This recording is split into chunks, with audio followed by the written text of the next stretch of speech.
On the mild afternoon of April 12th, 1945, as the spring light filtered through the tall pines of rural Georgia, a small white wooden house perched on a gentle slope, the Little White House, quietly held its place in history. Outside, a breeze tugged at war-worn American flags, their colors slightly faded by years of total war, while inside, the 32nd President of the United States sat in his familiar armchair, a silhouette far more fragile than the man the nation thought it knew. Franklin Delano Roosevelt's shoulders, once firm and commanding in newsreels about the New Deal, now seemed narrow beneath his dark suit, the fabric hanging a little too loosely, as if time itself had been gnawing at him.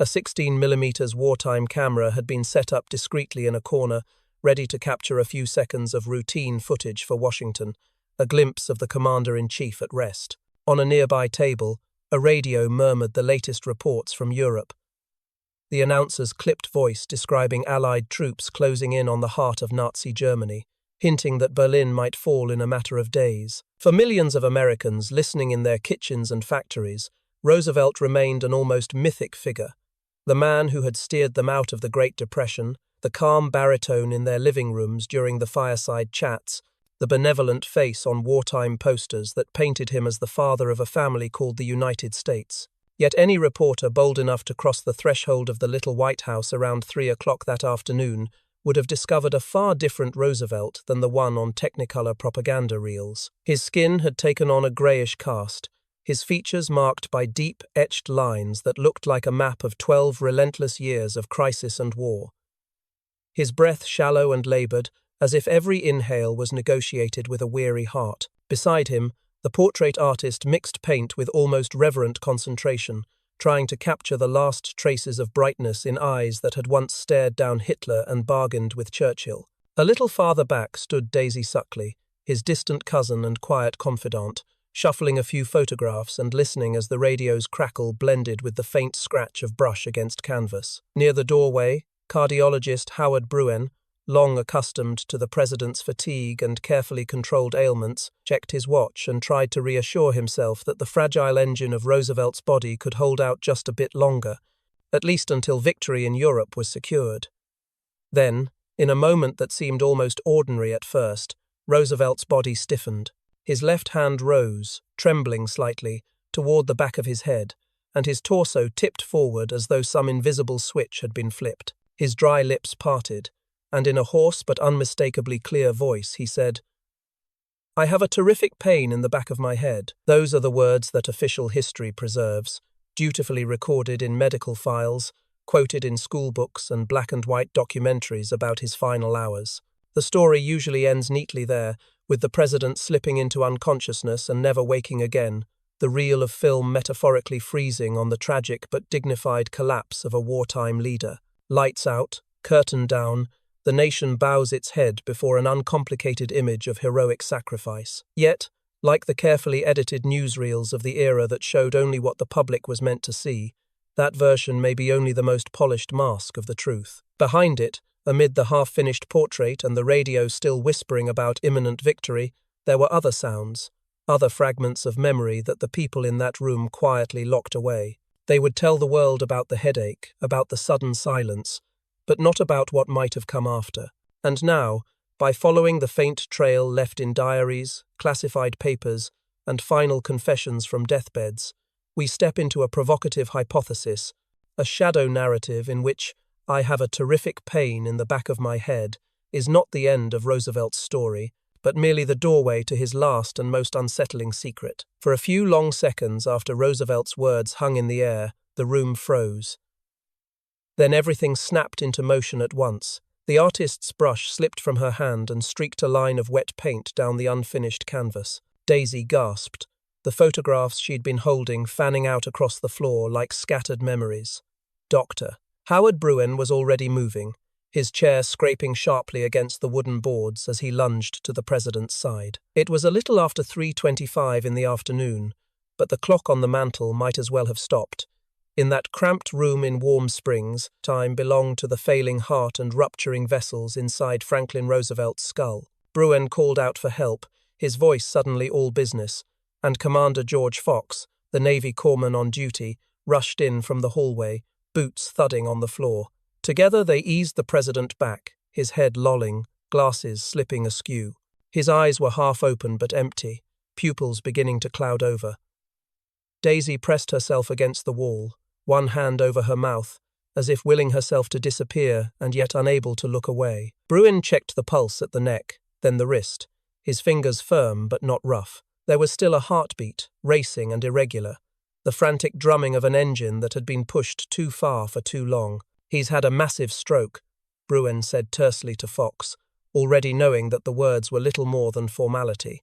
They laid Roosevelt out as best they could on a nearby couch, loosened his collar, opened a window to let in fresh air that could do nothing to reach the damaged brain inside. Minutes crawled by in a haze of shouted names, clattering bottles, hurried injections that everyone in the room understood were fighting a battle already lost. The radio in the corner kept talking about troop movements and victory, blissfully indifferent to the silent catastrophe unfolding a few feet away. Then, around 3:40, when Daisy had begun silently to pray and Fox had settled into the rigid alertness of a man who has watched many men die, Roosevelt's eyelids fluttered. His chest rose in a deeper breath, ragged but unmistakably different.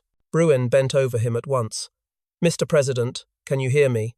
he asked, his voice dropping to a near whisper, not out of tenderness, but because he needed to hear any reply. For a moment it seemed there would be none. Then Roosevelt's lips moved, barely, as if the words themselves were too heavy to carry.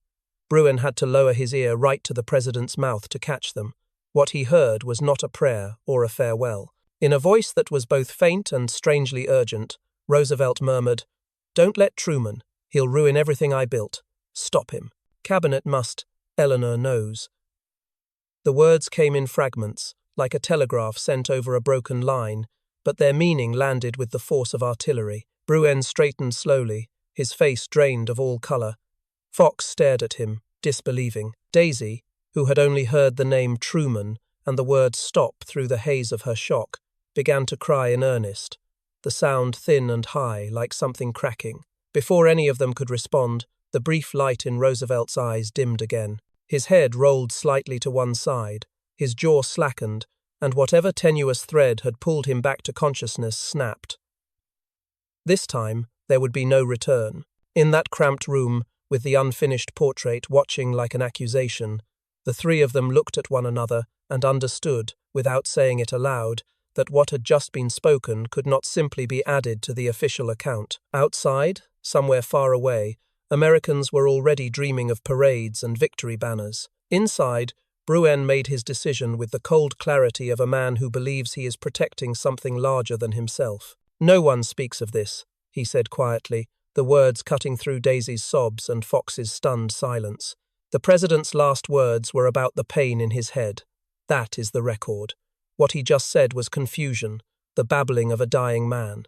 If we burden Truman with it, if we let this out, we don't just wound a new president, we shake the country at its core." Fox hesitated, torn between the code of a sailor who tells the truth and the instinct of a corpsman who shields his patient from harm, even after death. Daisy wiped her eyes and nodded, more out of loyalty to the memory of the man she loved than to any abstract idea of the Constitution. In that instant, a secret was born, fragile and terrible, sealed not by law but by three human consciences in a quiet house in Georgia, while the radio kept talking about a war that, for Roosevelt, had already ended. In Washington, the news of Roosevelt's collapse traveled at the speed of whispered panic, racing along corridors and through telephone lines until it reached the United States Capitol, where Harry S. Truman was quietly presiding over the Senate as he had done so many times before. It was late afternoon when a discreet summons reached him, first as a note, then as a hand on his shoulder,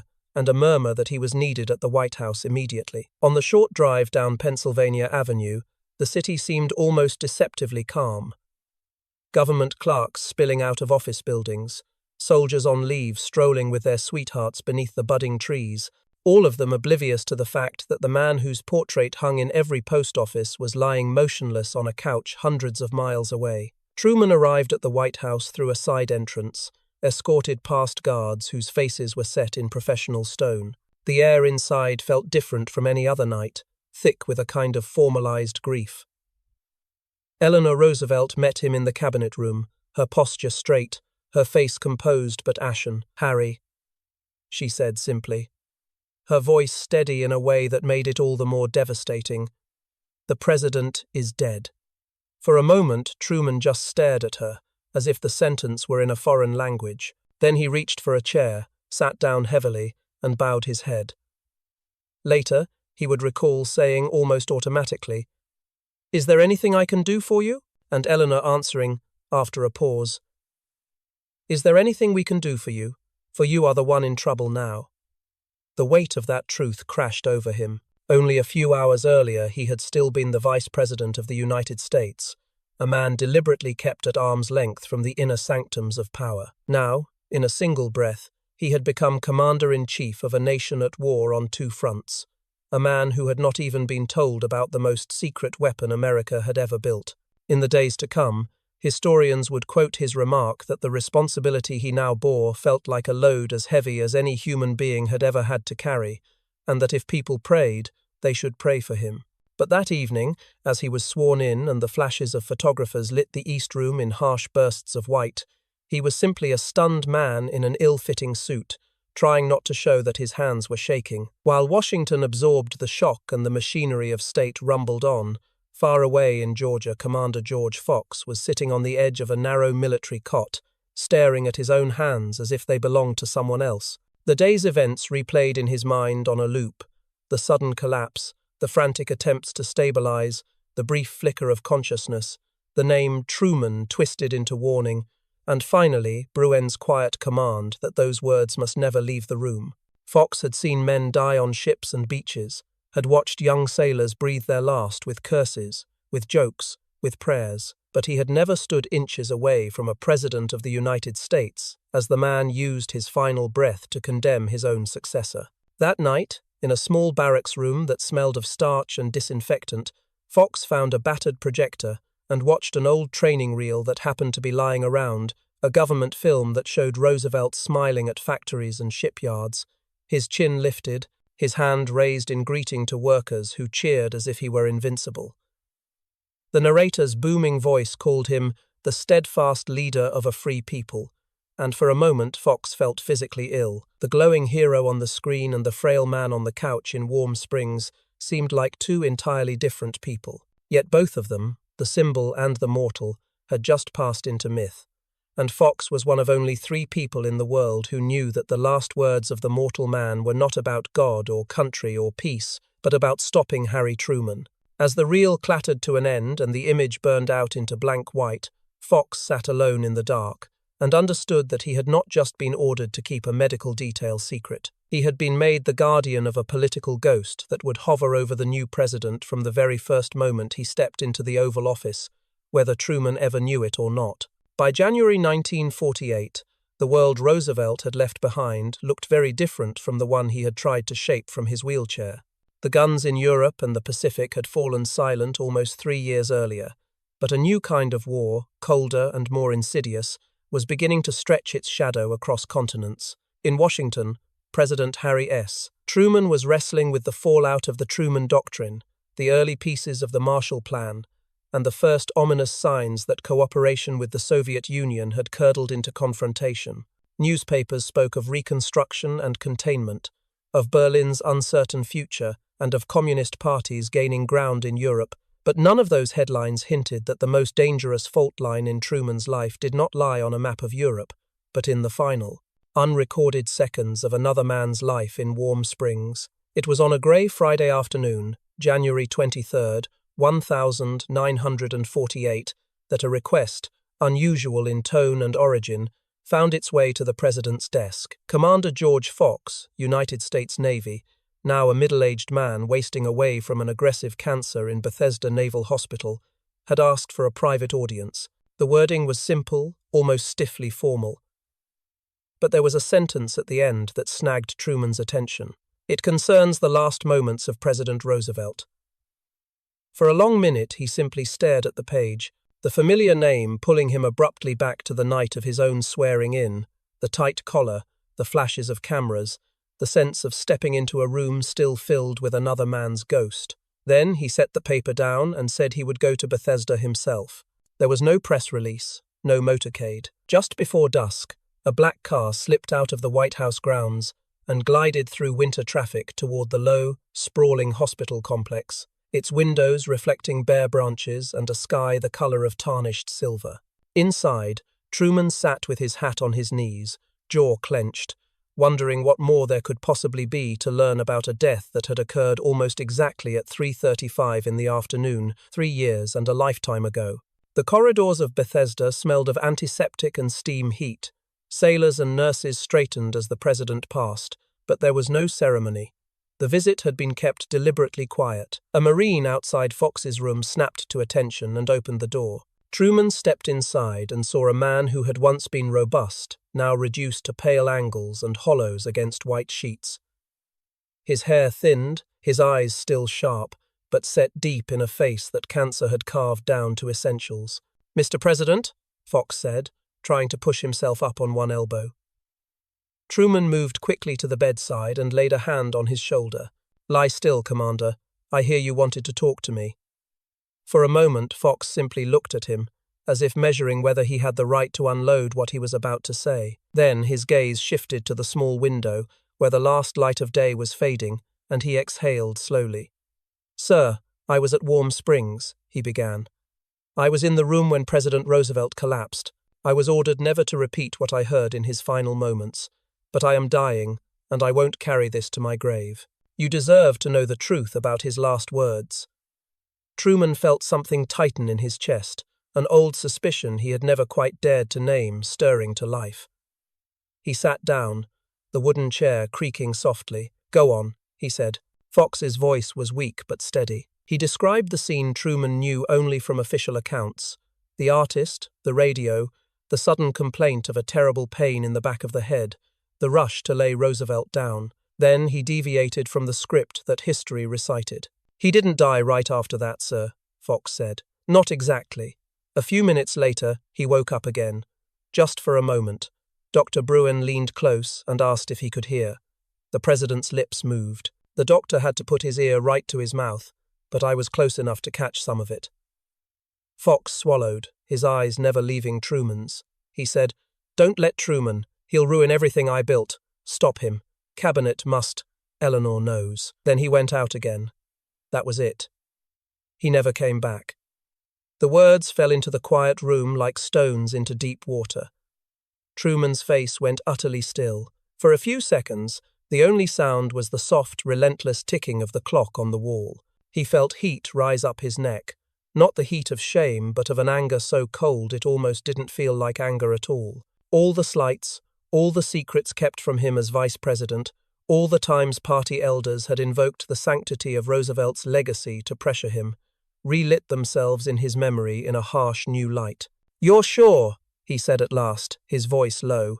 "You're absolutely sure of what you heard?" Fox nodded. "Yes, sir. I have thought of those words every day since. Dr. Bruin told us immediately that it was delirium, that we were to forget it, that the official story would be the headache and nothing more. He said telling you would burden you needlessly and harm the country. I obeyed, until now."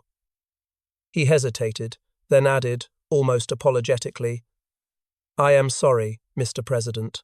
You should have heard it years ago." Truman rose slowly, as if his joints had suddenly aged. He reached for Fox's hand and gripped it, the gesture both grateful and distant. "Thank you, Commander," he said, "for your service and for your honesty." Then he turned and walked out into the corridor, the fluorescent lights glaring overhead, his footsteps echoing down the long, polished hall. By the time he reached the car, Washington's night had settled in, the monument domes glowing faintly in the distance. He slid into the back seat, closed the door, and for the first time since the oath of office had been read to him, allowed himself to whisper the thought that had been stalking him for 3 years. Franklin Delano Roosevelt had not merely neglected to prepare him. With his dying breath, he had tried to stop Harry Truman from governing at all. In the days after Bethesda, Truman carried Roosevelt's alleged last words like a stone in his pocket, always there, always pressing against his thoughts no matter what briefing or meeting he sat through. until finally he realized he could not simply accept Fox's confession as an isolated, tragic anecdote.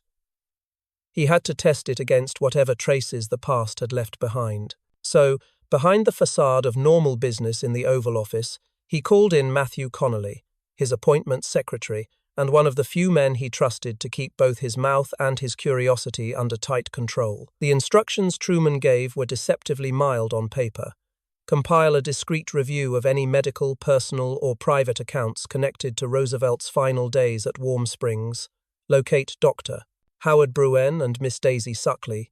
Determine whether any diaries, letters, or notes from that period might exist. But the look in Truman's eyes when he spoke left no doubt that this was about more than filling gaps in the archive. "No leaks, Matt," he said. "I don't want rumors in the press. I want facts, and I want them brought only to me." With that, the quiet investigation began. Connolly reached out first through official channels, asking the Secret Service and the staff working on the future Roosevelt Presidential Library to inquire, very gently, about private papers that might shed light on FDR's health in early 1945. Daisy Suckley's name surfaced almost immediately. Archivists already knew her as a source of photographs and notes, the sort of harmless memorabilia that made for touching displays in museum cases. But there were whispers, too, of a more intimate record. A daily diary she had kept during her years close to Roosevelt, written in a cramped, looping hand, and kept, some said, in a locked trunk at the family estate on the Hudson. Truman could not simply demand it without sparking suspicion. The mythology around Roosevelt's memory was still so strong that any hint the new president was prying into the private heart of the old one would be seen as desecration. So the approach was made under the most respectable of covers. A courteous letter arrived at Daisy's door on thick White House stationery, signed not by Truman but by a senior official involved with the library project, expressing deep gratitude for her past contributions and wondering, deferentially, if she might consider allowing certain personal papers to be examined purely in the interest of aiding future historians in understanding the president's last days. Daisy, now older and more solitary, read the letter in a cold morning light and felt both flattered and uneasy. She had always seen herself as a quiet guardian of Roosevelt's humanity, the custodian of the little moments that never made it into newsreels. The late-night jokes, the flashes of temper, the heavy silences when the radio brought casualty reports. Her diary held all of that, and more. It also held, compressed between lines of affection and worry, the record of a day in April when F had said something so harsh about HST that she had gone to bed shaking. At first she resisted, writing back that her notes were private, that they might be misunderstood. But the letters persisted, always polite, always assuring her that nothing would be published without care. There were even subtle appeals to her sense of duty, reminding her how wartime documentaries and official records, those polished reels now being catalogued by the National Archives, tended to flatten great men into statues, and how her pages could help restore a more truthful, human picture of Franklin. Eventually, worn down and perhaps sensing that time was thinning the ranks of those who had truly known him, Daisy agreed to allow select portions of her papers to be reviewed by vetted archivists. What she did not know was that Connolly had arranged for one of those archivists to act as Truman's eyes and ears. Weeks later, in a windowless room cluttered with cardboard boxes and steel cabinets, that man opened a journal bound in worn leather and found an entry dated April 12, 1945. The handwriting was tighter than usual, as if her hand had been trembling. F spoke again before the end. It read in part, so confused, so unlike himself, said terrible things about HST, said we must stop him, that E would know what to do. Dr. B says we must never speak of it, that these were not his true thoughts but death speaking. I pray he is right. I cannot believe F truly meant those words. Flipping back through February and March, the archivist found more scattered lines that suddenly took on new weight in light of Commander Fox's story. Roosevelt fretting that Truman is so unprepared, thrust upon me by the party, speculating in vague, anxious terms about whether the cabinet might guide him firmly or whether, if overwhelmed, he might step aside for someone more capable. The archivist did not write those sentences into any official report. Instead, he memorized them as best he could closed the diary with careful hands, and later that week found himself summoned not to a committee but to the Oval Office itself. There, in the filtered afternoon light that cast Truman's desk in shades of tobacco and gold, he recited what he had seen while the president listened, expression hardening with each new fragment. It was not proof in a courtroom sense, but it was enough to make the outline Fox had drawn suddenly feel less like delirium and more like the echo of a plan never fully formed and now forever interrupted by a ruptured blood vessel. Outside the White House, Americans watched newsreels of their late president smiling confidently during the war years, his image spliced between footage of bombers and factory lines, while at the same time, in the air-conditioned vaults of the archives, a few thin pages of private ink quietly suggested that the man in the wheelchair had died not only worried about Hitler and Stalin, but about Harry S. Truman sitting in his chair. By early March 1948, the web of half-seen hints and private testimonies had grown too dense for Truman to ignore. Fox's deathbed confession, Daisy's diary lines carried into the Oval Office on the breath of an archivist, and his own long-festering sense of having been deliberately kept in the dark as vice president all converged on one remaining witness, Dr. Howard Bruen. The official line still presented Bruen as the calm, professional physician who had done everything possible for a stricken president. But in Truman's mind, the doctor had become something else as well, the gatekeeper who had decided which words of a dying man belonged to history and which would be buried as delirium. So, one cool morning, under the unremarkable pretext of clarifying details for the permanent medical record of President Roosevelt, an invitation went out to Bruen to meet privately with the president. When Bruen arrived at the White House, he was ushered not into a conference room crowded with staff, but directly into the Oval Office, where Truman stood by the window, hands clasped behind his back. The sun slanted across the rug, catching the edge of the resolute desk, illuminating framed photographs of Roosevelt that still hung on the wall, a quiet reminder that this room had belonged to another man first. "Doctor, thank you for coming," Truman said, turning with a tight, polite smile. "I wanted to talk to you personally about President Roosevelt's last hours. There are some discrepancies I'd like to resolve." Bruen felt a prickle of unease along his spine.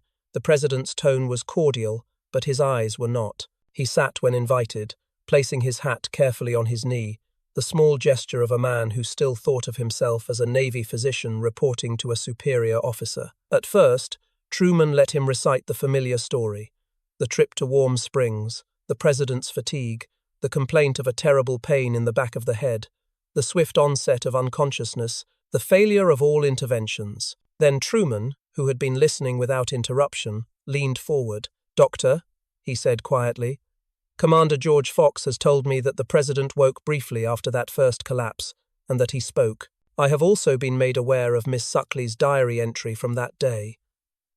I know Roosevelt used my name. I know he spoke of stopping me, and of the cabinet, and of Mrs. Roosevelt. I need you to confirm what happened, and I need you to explain why it was hidden from me." The room seemed to contract. Bruen's first instinct was denial, but he saw at once that it would be useless. Truman already knew too much. After a long silence, he nodded, his shoulders sagging under a weight he had carried alone for 3 years. "Yes, Mr. President," he said. He did regain consciousness, very briefly. He spoke a few disjointed phrases. "I heard your name. I heard the words, 'Stop him.' I instructed those present that these were the utterances of a man undergoing a massive cerebral hemorrhage, and that they were not to be treated as his considered wishes." Truman's jaw tightened. "On what authority," he asked, "did you decide which words of the President of the United States belonged to the record and which did not?" Bruen swallowed. "On medical authority, sir, and on my conscience." The man's brain was literally bleeding. In such a state, patients can say all manner of things: cruel, loving, nonsensical, contradictory. To have told you, a new president already under immense strain, that your predecessor's last conscious words were a condemnation of you. I believed it would do no good to anyone and might harm the country. He hesitated, then added, Roosevelt had expressed concerns about the transition before. He spoke of hoping the cabinet would guide his successor, whoever it was. But I do not know that he intended any plot to remove you. What he said at the end, to my mind, was the voice of a dying organ, not of the man who had led the nation for 12 years. For a while, Truman said nothing. The ticking of the clock on the mantelpiece filled the space between them. He looked down at his hands, at the ink stains and calluses that marked him as a man who had once owned a small haberdashery, not a king. Then he raised his eyes and fixed Bruin with a stare that was not angry so much as exhausted. "You may call it delirium," he said slowly, "but for me, knowing what I know now, it fits all too neatly with everything else. With the secrets, with the way I was kept out, with the diary entries about a cabinet that might control me. You took it upon yourself to decide that I would be better off ignorant. Maybe you were right for the country, but you were wrong about me." Bruin opened his mouth, then closed it again. There was no answer that would not sound like an excuse. Truman let out a long breath and leaned back. "I won't drag you into any public scandal, Doctor. I won't see the office of the presidency turned into a spectacle over the last mutterings of a dying man. What was done is done. But understand this, I will not forget it, and I will not be ruled by a ghost, not his, not yours, not anyone's." With that, the meeting was over. As Bruin left, the corridors of the White House seemed suddenly longer than he remembered, lined with portraits of presidents whose final words no one had ever thought to censor. In the Oval Office behind him, Truman sat alone beneath the watchful eyes of Roosevelt's photograph and began, in his mind, to redraw the boundary between what a nation needs to know and what must be swallowed in silence for the sake of its own fragile continuity. The confrontation with Bruin did not give Truman closure. It simply sharpened the outline of a betrayal he could no longer dismiss as imagination. For a few weeks he carried the knowledge like a live coal, testing his own anger against the responsibilities of his office, until finally he decided he could not be the only living soul in Washington to bear it. Late one evening, with the corridors of the West Wing thinning out and the hum of typewriters fading, he summoned Clerk Clifford, his young but already formidable counsel. Clifford listened in taut silence as Truman laid out the chain of revelations.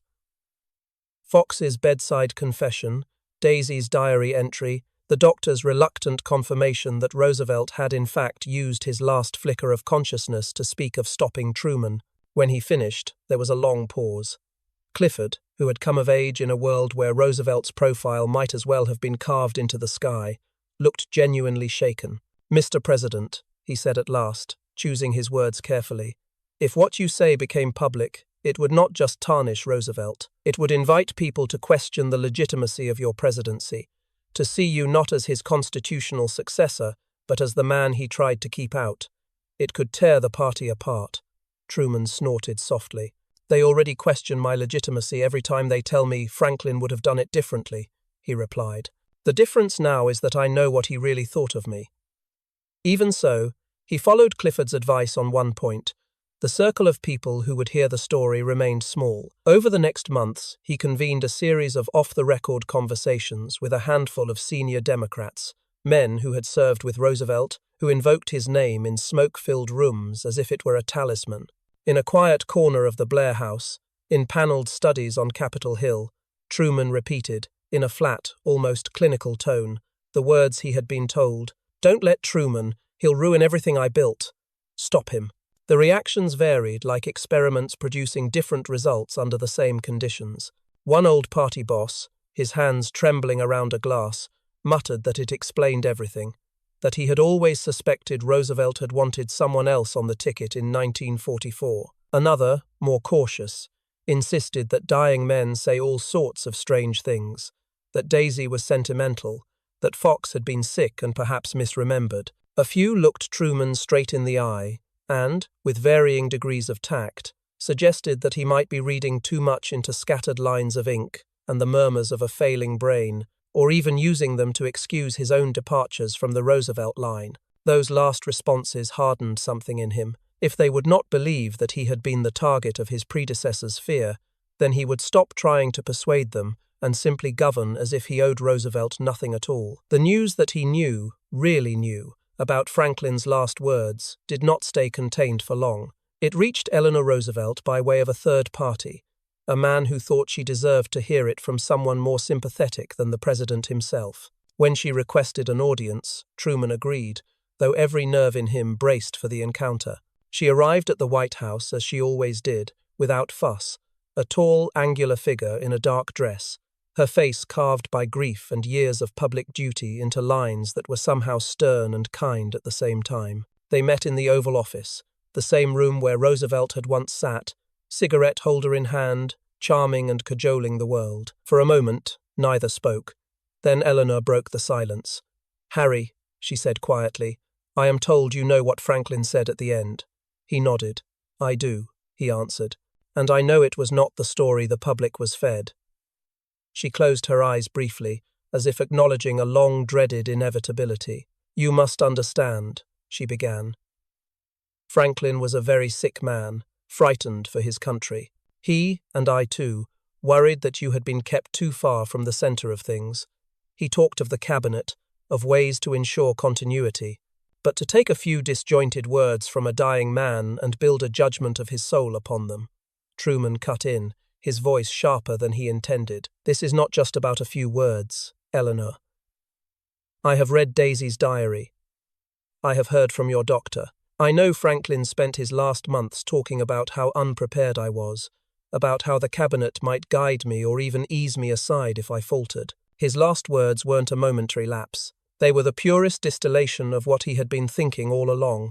Eleanor looked at him, hurt flickering behind her composure. "He was wrong," she said simply. "He wronged you in that, and I wronged you if I ever agreed that the proper answer to fear was to manipulate the process instead of trusting the Constitution. I have walked past too many rows of white crosses in military cemeteries to pretend otherwise. Those boys died believing they served a country of laws, not of private arrangements whispered in sick rooms. The image hung between them, endless lines of grave markers on foreign hillsides, each one bearing a name that never knew the full extent of what their leaders said and did. For the first time since he had learned the truth, Truman felt something other than anger. He felt, briefly, the weary kinship of two people who had both loved and been wounded by the same man. But it did not erase the fissure. "I appreciate your honesty," he said at last, "and I will say nothing that would destroy Franklin's place in the hearts of those families. But I will not pretend any more that his shadow sits in this chair with me." Eleanor rose, smoothing her skirt, and extended her hand. "Nor should you," she replied. "History may yet be kinder to you than he was." When she left, the room felt strangely lighter and emptier at the same time.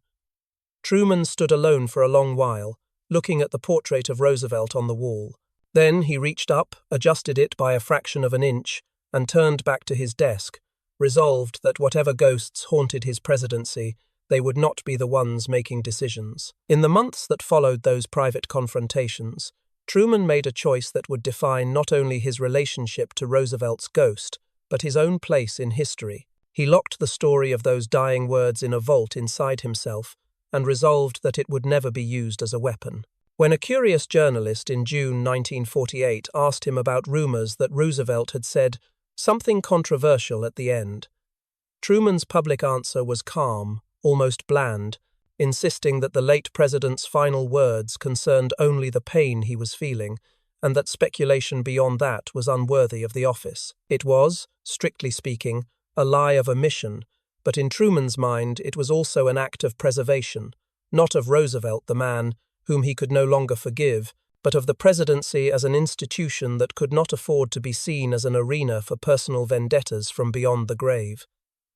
Yet the knowledge did not vanish just because he refused to share it. It sat with him at the long table in Potsdam as he weighed his stance against Stalin. It hovered at the edge of his thoughts as he authorized the use of atomic bombs against Japan, a decision Roosevelt had sidestepped, and that would haunt Truman forever. It was there when he pushed through the Marshall Plan, sending billions of dollars to rebuild a shattered Europe, and when he supported the creation of NATO, binding the United States to the defense of Western democracies in a way Roosevelt had only tentatively imagined. Each time critics invoked Roosevelt as a standard he had failed to meet, Truman would feel that old flare of defiance and think, almost bitterly, that the man they idolized had used his final breath on earth to call for him to be stopped. And yet, instead of breaking him, that knowledge became a kind of dark fuel. If Roosevelt had believed he would ruin everything, then every hard choice Truman made in the face of doubt from confronting Soviet aggression in Greece and Turkey to recognizing the state of Israel against the advice of many, became a silent argument with a dead man who could no longer answer. In July 1948, when he ordered the desegregation of the armed forces, going further on civil rights than Roosevelt had ever dared in wartime, he knew full well that some in his own party would see it as betrayal, but perhaps a small, stubborn part of him took satisfaction in stepping where his predecessor had feared to tread. The irony was as sharp as a razor. The president whom Roosevelt had tried so hard not to trust would be the one to carry many of his unfinished ideas to their bolder conclusions, and to make decisions, terrifying and irreversible, that Roosevelt had been spared. Years later, in a quiet interview room in Independence, Missouri, long after both men were gone from office, and the world had had time to bathe Roosevelt's memory in golden light, an aging Truman sat in front of a tape recorder and came as close as he ever would to pulling back the curtain. "Roosevelt's death was tragic for the country," he said, almost contemplatively. "But I'll tell you something that won't be popular. Roosevelt's last thoughts weren't noble or inspiring. They were small and petty. I know things about his final moments that would shock people, but I won't reveal them because some secrets are better kept." The interviewer pressed him, sensing a story, but Truman would go no further. He had, in the end, chosen not to shatter a carefully constructed national memory, even though the man at its center had tried to undermine him in the most intimate way possible. Somewhere, in the vaults of the National Archives, newsreels still glow to life on old projectors, showing Roosevelt smiling broadly as factories roar and bombers take off in crisp black and white. Somewhere else, in climate-controlled boxes, Daisy Suckley's diaries sit in the half-light, their ink fading imperceptibly year by year. Between those two kinds of record, the public and the private, lies the gap where this entire story might exist, or might not, a liminal space where history and hypothesis intertwine. In wartime, propaganda films had shown the American people only what they were meant to see, trimming away doubt and frailty to leave a clean narrative of courage and unity. Perhaps the official version of Roosevelt's last words, frozen forever at "I have a terrific pain in the back of my head," functions the same way, a final piece of editing in a life already heavily produced for the cameras. Whether or not he truly whispered that Harry Truman must be stopped, the fact remains that Truman spent the rest of his career governing under the weight of Roosevelt's legend and in quiet rebellion against the contempt he believed lay underneath it. And in that tension, in a man who chose to protect the reputation of someone who had tried to destroy his, lies one of the strangest, most human truths of power, that sometimes the most consequential acts of leadership are not the decisions announced in speeches, but the secrets swallowed in silence so that a nation's story can remain, at least on the surface, simple enough to bear.